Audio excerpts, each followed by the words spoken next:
Hello friends, hope you are all doing well. Today our topic for discussion is hypertension in pregnancy diagnosis and management NICE guidelines, published 25th June 2019 and last updated 17 April 2023. So this one is updated guidelines, so you have to read this guideline, beautiful guideline, and explain everything very well. But you have to give a read of SOGP guidelines of hypertension also. Especially in OSCE stations, they may have asked for SOGP guidelines. So now we have to start with NICE guidelines of hypertension. So first of all, they have to start overview what is for it, the recommendation, and then reducing the risk of hypertension disorder in pregnancy. So what are the symptoms of preeclampsia? What is first of all, we everyone knows about the preeclampsia, that increased BP along with proteinuria. So this is called as preeclampsia. And what are its symptoms? Advise pregnant women to see a healthcare professional immediately if they have experienced symptoms of preeclampsia. Symptoms include severe headache, problem with vision such as blurring or flashing before the eyes, severe pain just below the ribs, vomiting, sudden swelling of the face, hands or feet. So, NICE guideline on antenatal for advice on risk factor and symptoms of preeclampsia. So, advise pregnant women at high risk of preeclampsia to take 75 mg to 150 mg of aspirin daily from 12 weeks until the birth of the baby. So, women are at risk, at high risk are those with any of the following. So, these are the risk factor in whom you have to start her 75 mg or 150 aspirin daily from 12 weeks because they are the risk factors that later on develop into preeclampsia. So prevention of preeclampsia, you have to start her on aspirin so that the blood flow is improved and later on the chances of preeclampsia may be reduced. So the first one is hypertensive during a previous pregnancy, chronic kidney disease, autoimmune disease such as SLE or antiphospholipid syndrome, type 1 or type 2 diabetes, and chronic hypertension. These are the 5 points you have to remember in which you have to start around 75 gram aspirin. And advise women with more than one moderate risk factor. If there is only one risk factor, we have to start.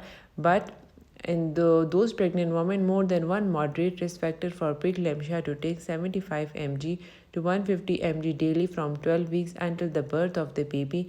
Factor including moderate risk factors are, in this case only one risk factor is needed, the first one, and in that cases more than one moderate. So at least two moderate risk factor must be present to start her on aspirin. So the first one is nulliparity, age 40 years or older, pregnancy interval more than 10 years, BMI of 35 or more at first visit, family history of preeclampsia and multiple fetal pregnancy. So in SBA, you must have to concentrate on that, whether they have given you moderate risk factors or they have given you high risk factors. So in that case, you have to start whether aspirin or not. Then other pharmacological agents. Do not use the following to prevent hypertensive disorder during pregnancy, that is nitric oxide, donors, progesterone, diuretics, and low molecular weight heparin. Nutritional supplements. Do not recommend the following supplements solely with the aim of preventing hypertensive disorder during pregnancy, that is magnesium, folic acid, antioxidants, fish oil, or algal oils, and garlic. Diet.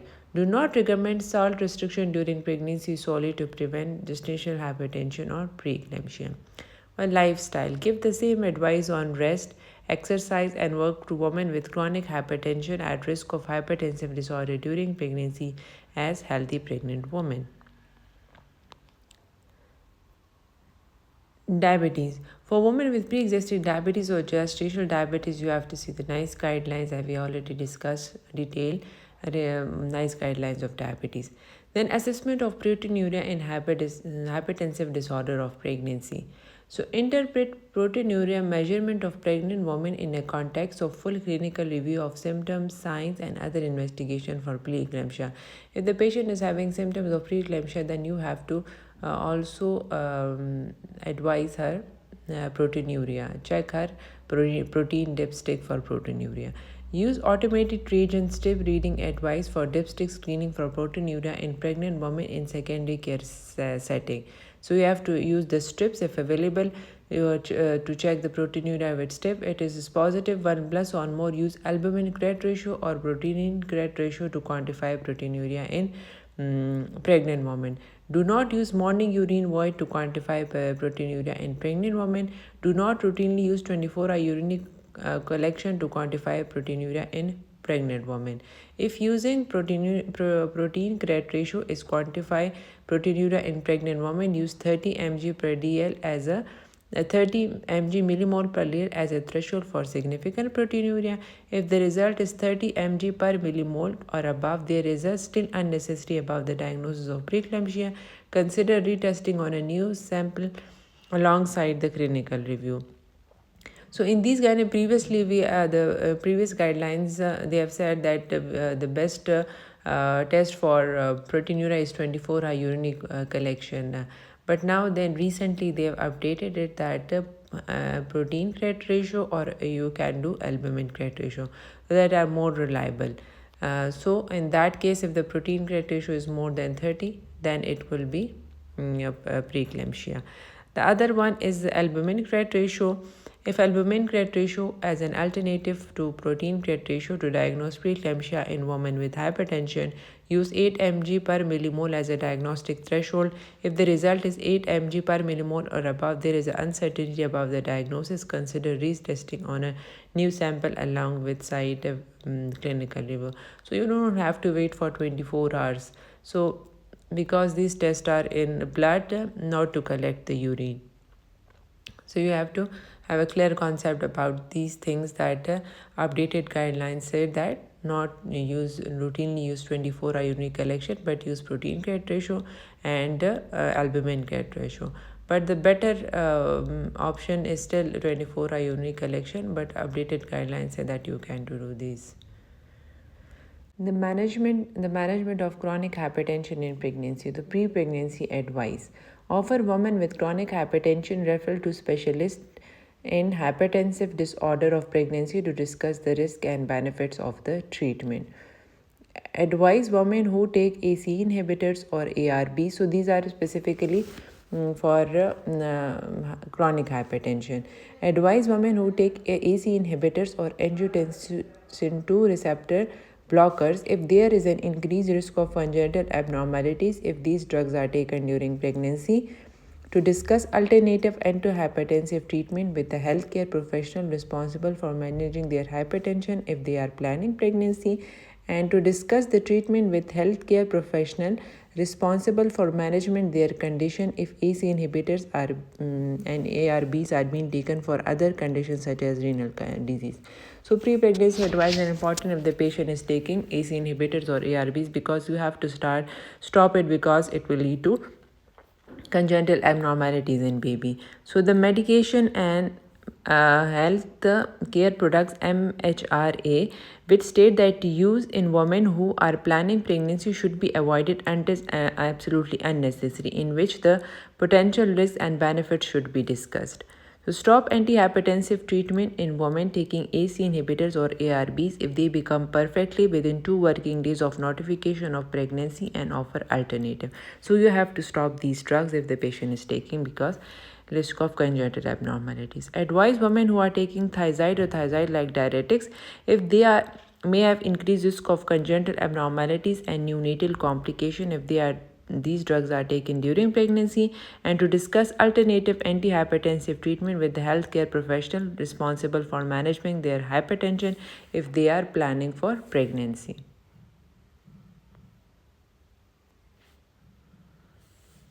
Then advise women who are taking antihypertensives such as ACE inhibitors, thiazide, IRBs that the limiting evidence available has not shown an increased risk of congenital abnormality with such treatment.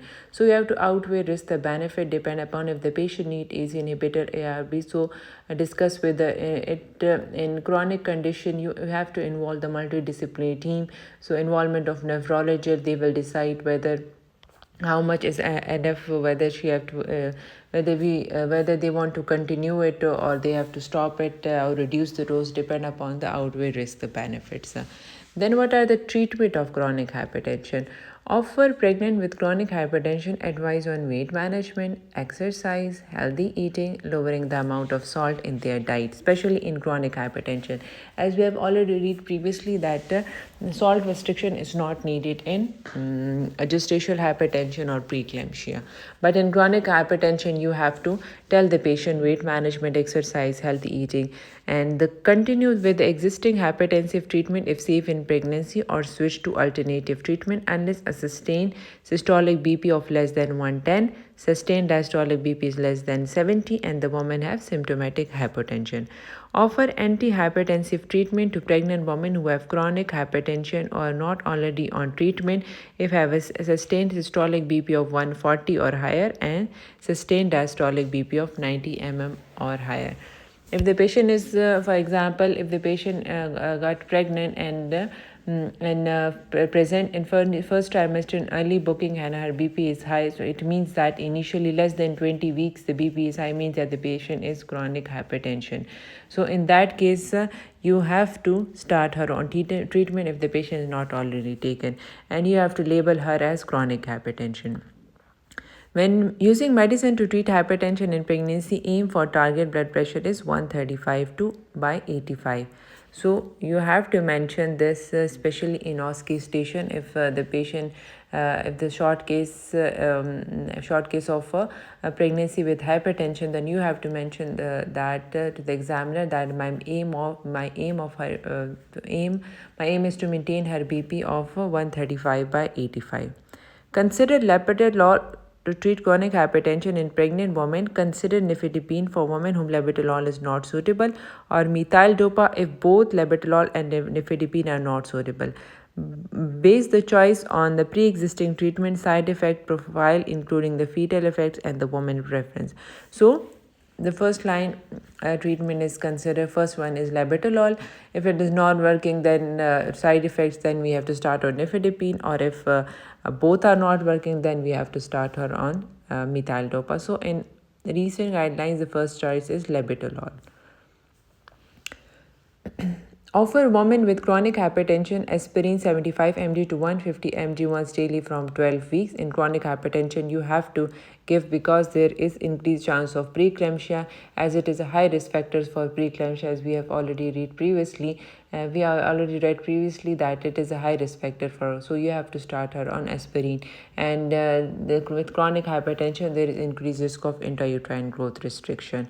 So offer platelet growth factors based testing to help rule out preeclampsia between 20 and 36 plus 6 weeks of pregnancy if the woman with chronic hypertension are suspecting of developing preeclampsia. So this is one of the SBA, it came, I think so, in 2022 recalls, or sorry, 2023 recalls that when you will offer placental growth factor testing to rule out preeclampsia. So it is between 30 and 36 plus 6 weeks. So this is the one SBA you have to mark it.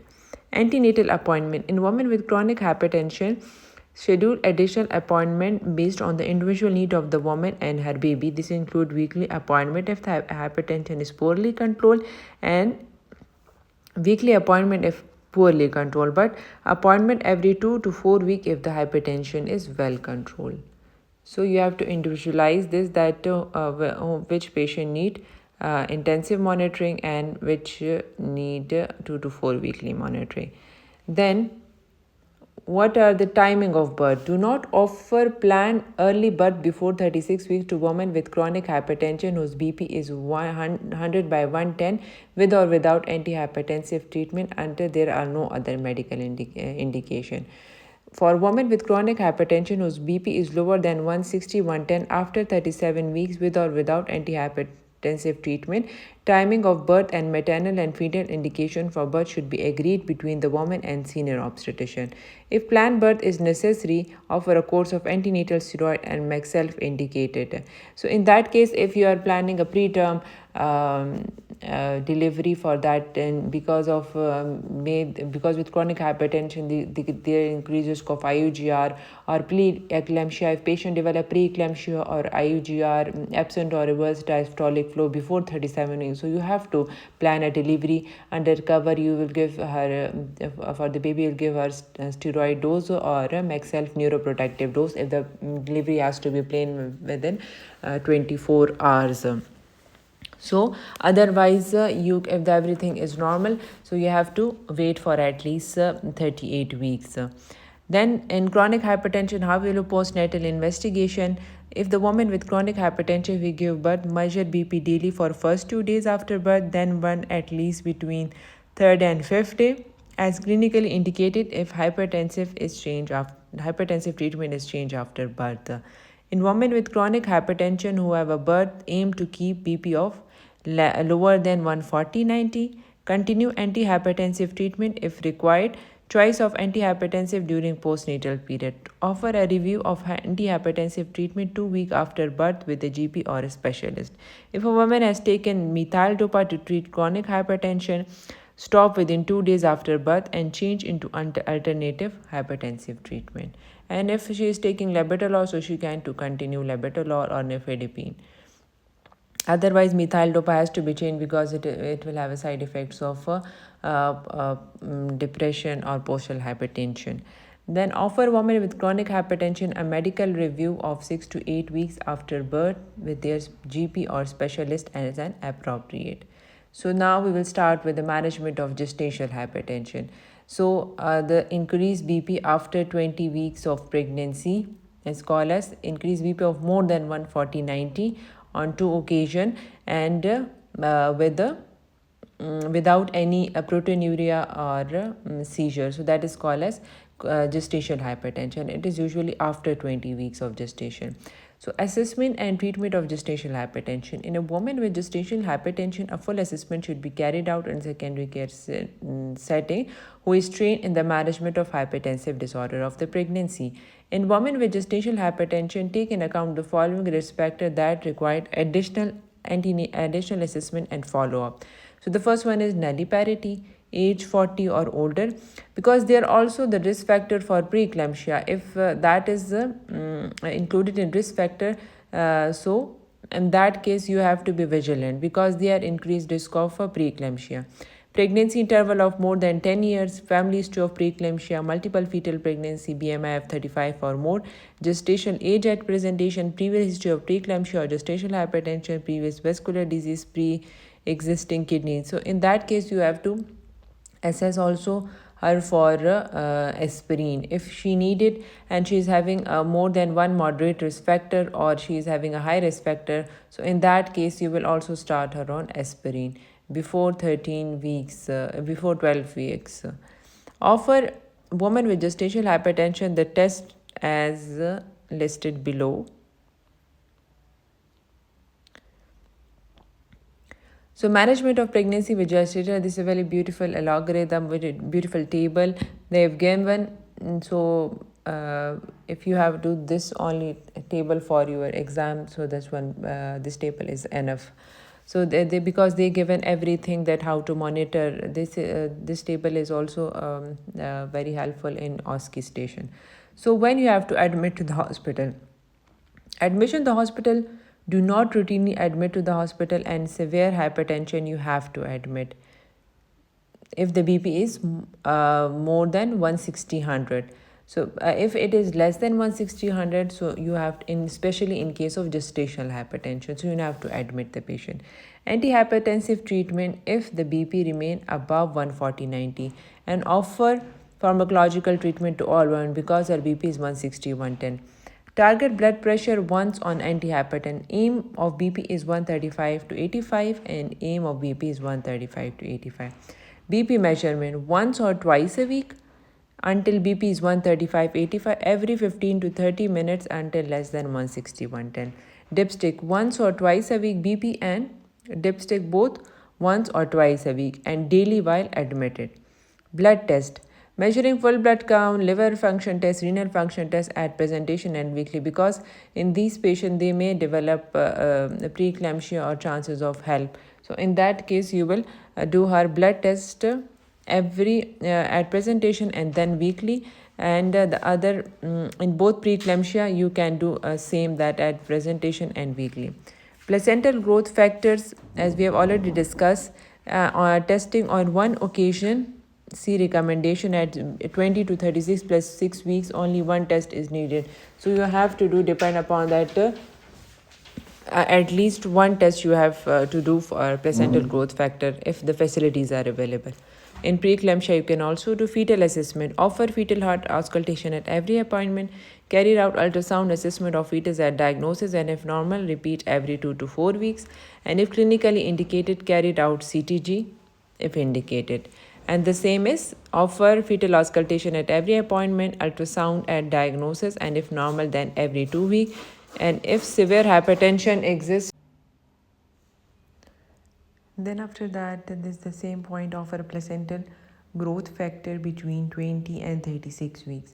Consider labetalol to treat gestational hypertension. Consider nifedipine for women who labetalol is not suitable. And if labetalol or nifedipine both are not suitable, base the choice on side effect, include fetal effect and woman preference, and depend upon that you will start her on methyl-dopa. Then do not offer bed rest in hospital as a management for gestational hypertension. What is the timing of birth? Do not offer planned birth before 37 weeks with gestational hypertension with BP is lower than 160/110 unless there are other medical indication. For women with gestational hypertension whose BP is lower than 160/110 after 37 weeks, timing of birth and maternal and fetal indication for birth should be agreed between the woman and senior obstetrician. If the planned birth is necessary, offer a course of antenatal steroid and magnesium sulfate. So same, but in chronic hypertension, the BP was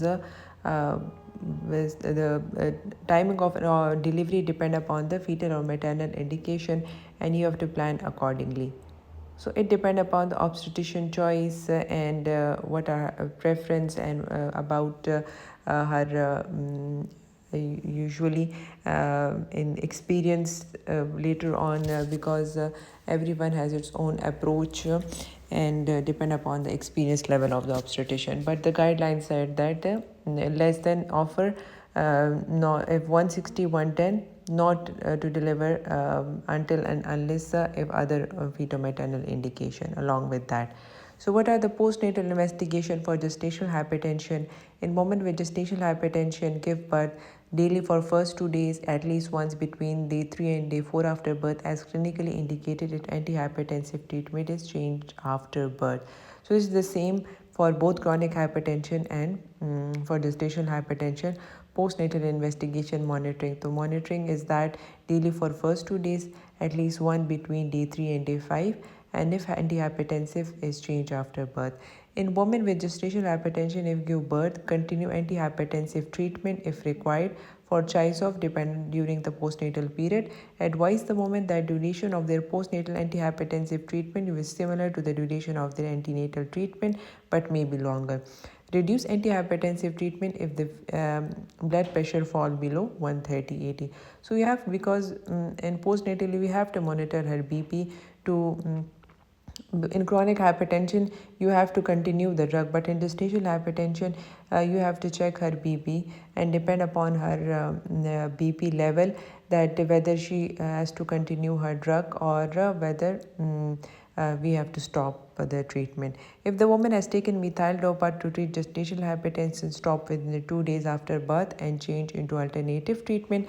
For women with gestational hypertension who did not take antihypertensive treatment or have given birth, start antihypertensive treatment if their BP is 150/100 or higher. So this one is a important point, that if the patient has not taken her treatment throughout her pregnancy but after postnatally identified that her BP is high, and once her if her BP is more than 150/100, then you have to start treatment. Less than 150/100 you have to not to give her treatment. With a clear plan for women with gestational hypertension who give birth are being transferred to community care that include who will provide follow-up care, frequency of blood pressure monitoring needed, threshold for reducing or stopping, and indication for referral of to the primary care. Then after that, offer women who have gestational hypertension who remain on antihypertensive treatment a medical review to the GP specialist 2 weeks after treatment to community care, and offer all women who have gestational hypertension a medical review with their GP or specialist 6 to 8 weeks. So first one at 2 weeks and then at 6 to 8 weeks after birth. Okay, so for community review after transfer to the community review GP specialist 2 weeks, and then after that 6 to 8 weeks after birth. Then we will proceed toward the management of preeclampsia. Assessing the preeclampsia, assessment of women with preeclampsia should perform by health professional trained in the management of hypertensive disorder of the pregnancy. Carried out full assessment at each antenatal appointment for women with preeclampsia, and offer admission to hospital for surveillance and any needed if they are concerned for well-being of mother or baby.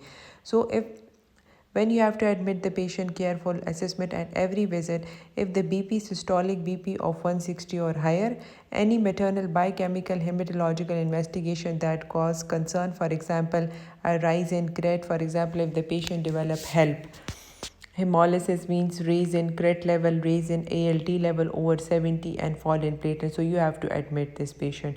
Sign of impending eclampsia, sign of impending pulmonary edema, other sign of severe preeclampsia, suspected fetal compromise, and any other clinical sign that cause concern. So you have to admit this patient. If the patient develop, if you are advising her investigation and the investigation show this type of raise of all levels, fall in platelets, and if a patient develop blurring of vision, headache, you may suspect that she may develop eclampsia, so you have to admit immediately. And other sign of preeclampsia is suspected fetal compromise. Consider uses full PIRES or PrEP's validated risk prediction model to help guide decision about the most appropriate place of care for intrauterine transfer. So these are the different risk prediction model in which you have to the in utero transfer and threshold for intervention. Full PIRES is intended for use anytime during pregnancy. PrEP-S is intended use only up to 34 weeks of pregnancy, and both models do not predict outcome for the babies. So the treatment of preeclampsia management. So in management, admission to the admit if clinical concern for the well-being of babies, see recommendation, or if high risk of adverse events suggested by full PIRES or PrEP-S risk model. So in that cases, the PrEP-S model is that if the patient is having low of saturation, patient should not maintain her saturation. In a special case like HELP, patient developing HELP, so you have to admit these patients because they are high risk, or depend upon the patient clinical condition and the baby fetal well-being. If on auscultation you have to if you found out that the baby heart rate is not the heart rate is babies in bradycardia, or any other finding on ultrasound, so in that case you have to admit the patient. And in case of severe hypertension, if BP for in more than 160/100, so you have to admit. In mild to moderate, you have to assess the patient if the clinical concerns are there, so you have to admit. But in severe hypertension in both gestational or in preeclampsia, if the severe hypertension is there, you have to admit.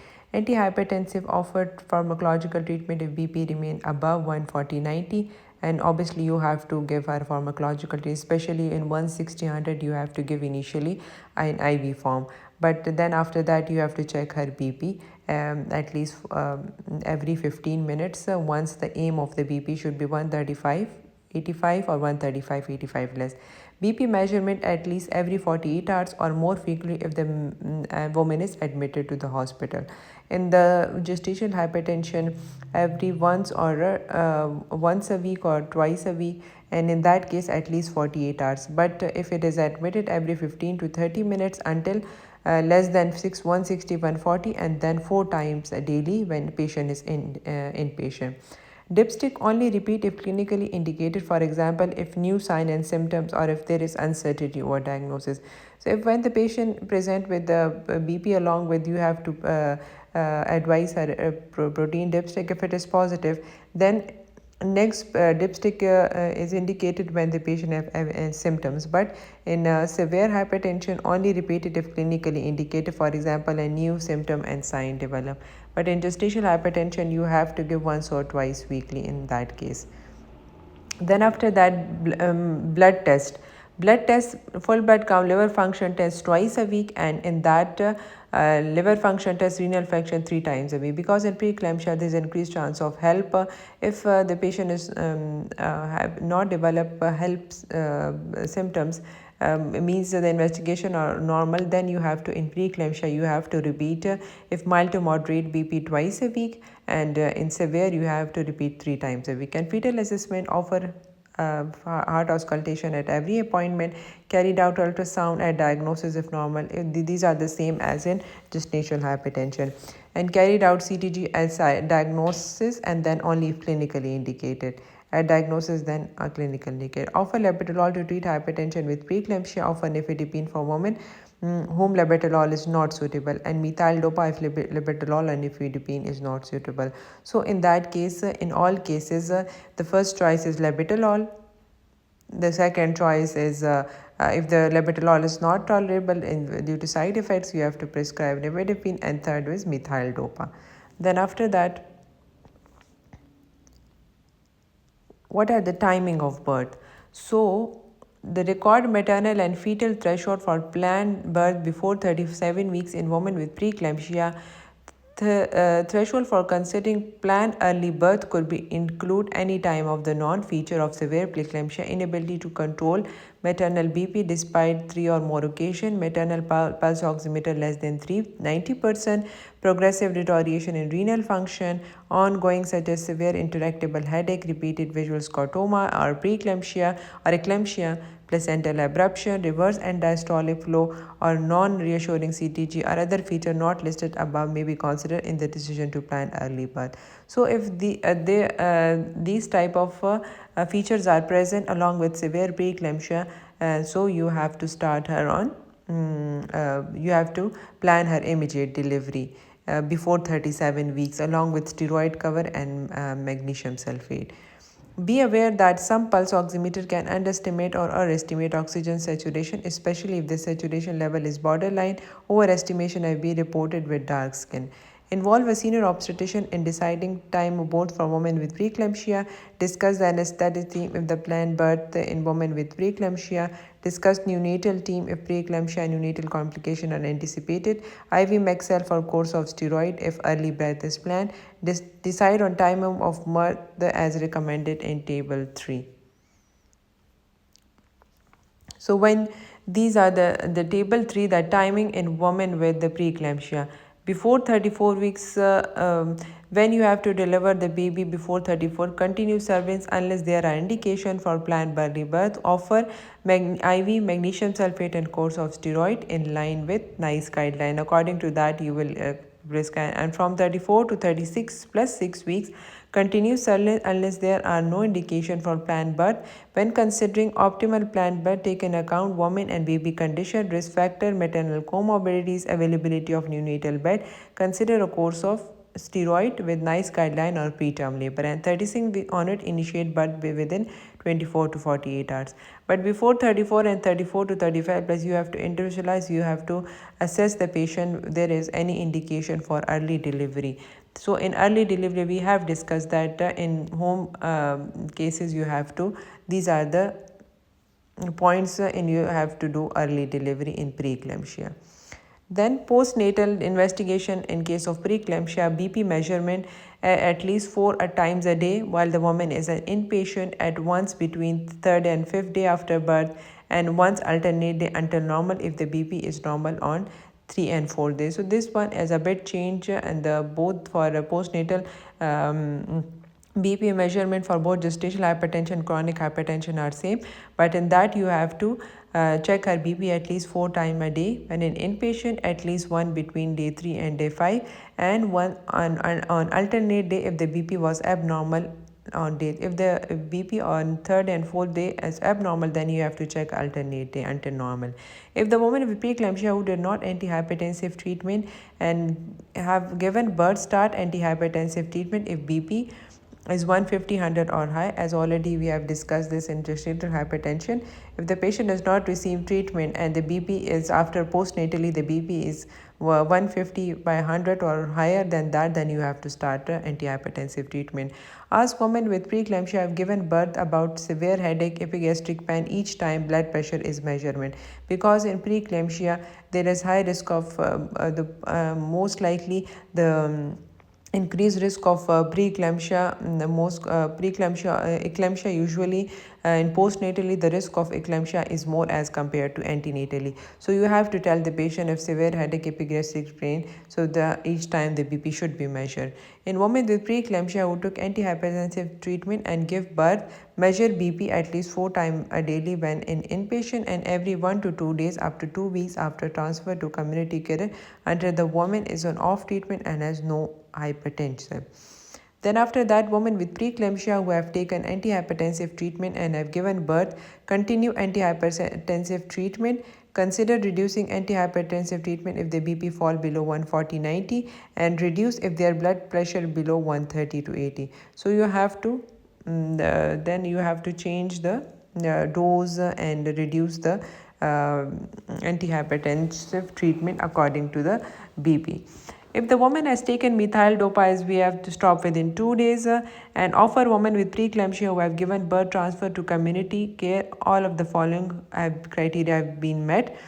You have to transfer, you have to discharge the paintal unless until if there are no symptom of preeclampsia, BP with or without treatment is 150, 100 or less, and blood result are stable or improving. So you have to exclude that the investigation are all normal. There will be no help related symptoms or investigation.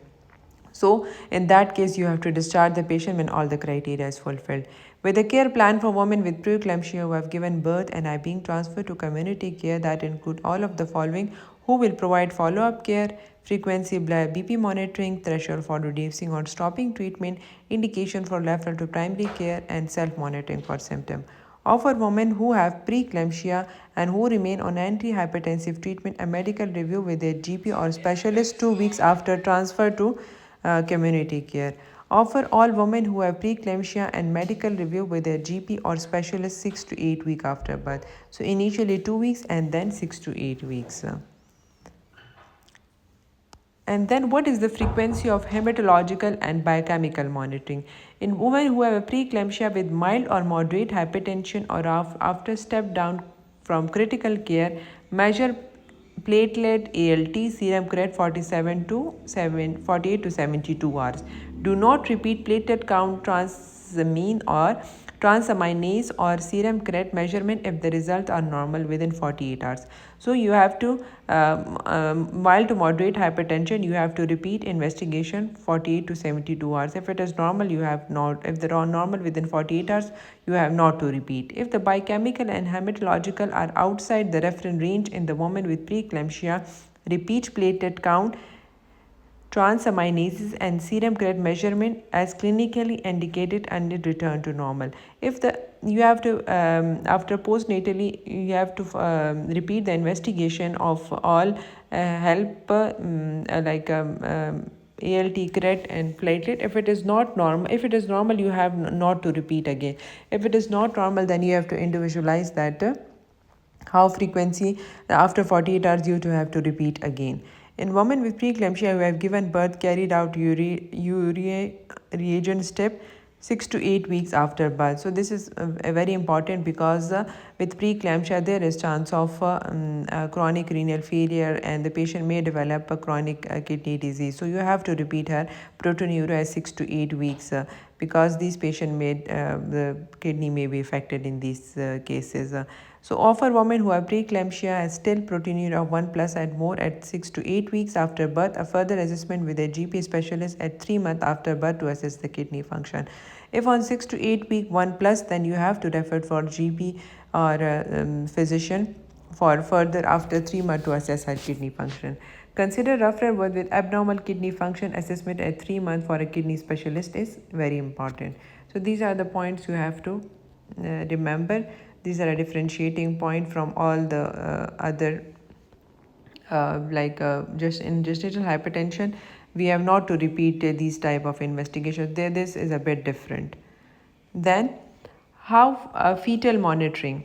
Fetal monitoring in chronic hypertension carried out ultrasound, fetal growth and amniotic fluid assessment, umbilical artery Doppler at 28, 32 and 36 weeks. Usually we only do growth scan from 28 weeks every 4 weekly, but this is a chronic hypertension, increased risk of IUGR. So a baseline Doppler at 22, 32 and 36 weeks. If I had a baseline 28 weeks, the Doppler is abnormal, that is reduced flow, absent flow, or is any sign of IUGR, then you have to follow that algorithm of SGA. But if it is normal, then you have to repeat at 32 and 36 weeks. In a woman with chronic hypertension, only carry out CTG if clinically indicated. If the patient said that I have a decreased fetal movement, then you have to, especially in high risk cases, that the patient may present with decreased fetal movement, then you have to do cardiotocography. Fetal monitoring with gestational hypertension.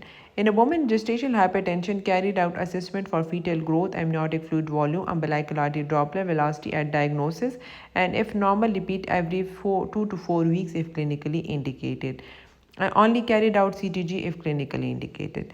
And those with preeclampsia or severe gestational hypertension carried out CTG at diagnosis of preeclampsia or severe gestational hypertension. If conservative management of preeclampsia or severe gestational hypertension carried out all tests to diagnose ultrasound for fetal growth, amniotic fluid assessment, and umbilical artery Doppler velocity. So, if the patient with having a preeclampsia or severe gestational hypertension, you have to admit. First, you will do a CTG, and then if conservative management is planned, then you have to do her ultrasound for growth and for umbilical artery Doppler, and depend upon these investigation, further management depend upon these. If the Doppler is abnormal, so you have to plan early delivery, and if the patient is deteriorating. If the result of all being are normal, in women with preeclampsia or severe gestational hypertension, do not routinely repeat CTG unless clinically indicated. So in women with preeclampsia or severe gestational hypertension, repeat CTG if any of the following occur. So what are these? These are the women report a change in fetal movement, vaginal bleeding, abdominal pain, and deterioration in maternal condition. In a woman with preeclampsia or severe gestational hypertension, repeat ultrasound for fetal growth, amniotic fluid assessment, umbilical artery Doppler every 2 weeks, and with subsequent surveillance and monitoring determined by the findings of these scans. For women with preeclampsia or severe gestational hypertension, write a care plan that includes all of the following: the time and nature of the fetal monitoring, the fetal indication for birth, and or when antenatal steroid should be given, plan for discussion with neonatal pediatrician and obstetric anesthetics. Women who need additional fetal monitoring, carried out ultrasound for growth and amniotic fluid assessment and umbilical artery Doppler starting at between 28 and 30 weeks, at least 2 weeks before the previous gestation of onset if earlier than 28 weeks, and repeating 4 weeks later in women with normally we have to do our umbilical artery starting at 20 in those adding fetal monitoring. For example, umbilical artery Doppler starting between 28 to 30 weeks for at least 2 weeks before previous gestational age of onset, and if earlier than 28 weeks, and repeating every 4 weeks if with previous severe eclampsia, preeclampsia that result in birth before 34 weeks, preeclampsia with a baby whose birth weight less than 10 centile, IUD, and placental abruption. So you have to start monitoring at least every 2 weeks if the previous if there are previous indication, like a patient have previously severe preeclampsia that resulted in birth before 34 weeks. Previously, she is having preeclampsia, and due to that, IUD, placental abruption. So in that case, normally you have to start her umbilical artery Doppler from 28 weeks, and every 2 weekly you have to do her monitoring. So this is a special case. In women who need additional fetal monitoring, carried out CTG only if clinical indicated. What are the intrapartum care? Give advice and treatment to the woman with hypertensive disorder of the pregnancy unless they are a recommendation. Give women with chronic hypertension advice care in line with NICE guideline. So blood pressure during labor, measure blood pressure hourly in women with hypertension and every 15 to 30 minutes unless BP is less than 160/100. If the BP is 160/100, because then you have to more frequently you have to check her BP every 15. Otherwise, normally you have to check her hourly BP. Use of antenatal hypertensive treatment during labor depend upon if the BP is more than 160/100. Hematological and biochemical monitoring determine the need of biochemical testing during labor in women with hypertension using the same criteria in the antenatal period, even if regional anesthesia is being considered. So for that, if the because if you are planning for cesarean section, so a baseline investigation must be done, because if the sometime if the investigation shows a help like feature, so in that case you have to very vigilant about like spinal anesthesia, regional anesthesia. Then you have to obviously choose alternative anesthesia like general anesthesia. Care during epidural anesthesia. Do not preload women who have severe eclampsia with IV fluids before established low dose epidural anesthesia or combined.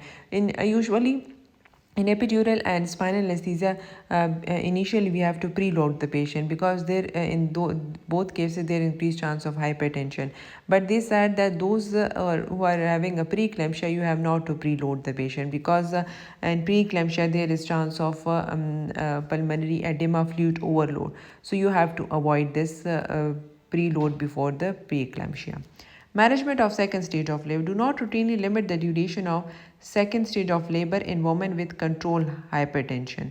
Consider operative or assisted birth in second stage for women with severe hypertension who have not responded for initial management. So initial, not every patient you have in second stage you have to reduce her second stage by instrumental. But in special condition, like if the BP is not controlled, severe hypertension, there is a fetal distress along with that, so you have to expedite her delivery, then you have to apply Medicare, the instrumental vaginal delivery. Medical management of severe hypertension, severe preeclampsia or eclampsia in critical care setting. Anticonvulsant. If the woman in a critical setting who have severe hypertension, severe preeclampsia or previously has an eclamptic fit, give IV magnesium sulfate. Consider giving IV magnesium sulfate to women with severe preeclampsia who are in a critical setting if birth planned within 48 hours. So this one is the both for the neuroprotective dose. If you are planning within the 24 hours and if the baby is preterm, then you have to give IV magnesium sulfate. Consider need for magnesium sulfate is one of the following feature of the severe preeclampsia is present. As a normal routine in our training, we will also do when there is a preeclampsia patient present with headache, with gastric pain, then we have to give her then in that case we give the loading dose of magnesium sulfate to that patient, because in this situation there is increased chance that the patient may develop eclampsia. So what are the symptoms? Severe preeclampsia along with ongoing recurring headache, visual scotoma, nausea, vomiting, epigastric pain, oliguria, severe hypertension, progressive deterioration in laboratory tests such as raised creat, ALT and failing platelet count. So in that case you will give her prophylactically magnesium sulfate treatment, because there increased chance that the patient may develop eclampsia anytime. So use the calibrated eclampsia trial regime from administration of magnesium sulfate. So how we will give magnesium sulfate? A loading dose of 4 grams should be given IV over 5 to 15 minutes, followed by infusion 1 gram per hour maintained for 24 hours. If the woman had an eclamptic fit, the infusion should be continued for 24 hours after the last fit. And recurrent fit should be treated with further dose of 2 to 4 gram given IV over 15 minutes. Recurrent fits, in that you will also repeat the dose of the IV 2 to 4 gram over 5 to 15 minutes. So maternal administration of magnesium sulfate longer than 5 to 7 days in pregnancy have been associated with skeletal adverse effect and hypercalcemia, hypermagnesemia. If use of magnesium sulfate as pregnancy is prolonged or repeated, consider monitoring of neonate for abnormal calcium or magnesium level and skeletal adverse effect. So no longer than 5 to 7 you have to give magnesium sulfate because it has a certain adverse effect, and with that you have to check because it will affect respiratory system, respiratory paralysis, cardiac toxicity, and loss of tendon reflexes. So you have to check these along when you are starting her on magnesium sulfate. Then you have to check her pulse, BP, temperature, saturation, reflexes, urine output, because if the kidney is already compromised, and when you are giving mag sulfur, then there's may chance that the patient may develop oliguria, and checked her respiratory rate because they may develop respiratory paralysis. So do not use diazepam or phenytoin or other anticonvulsive as alternate to magnesium sulfate in women with eclampsia. So first fit you have to give magnesium sulfate. If the recurrent fit, then you have to repeat the magnesium sulfate again. Antihypertensive treatment. Treat women with severe hypertension who are in critical care during pregnancy or after birth immediately within one of the following: labetalol, oral nifedipine, and IV hydralazine. IV hydralazine in case usually we'll give because it will suddenly drop the BP. So initially we give IV labetalol. If there is any contraindication to labetalol, for example, asthmatic patient is asthmatic, then we will give IV hydralazine.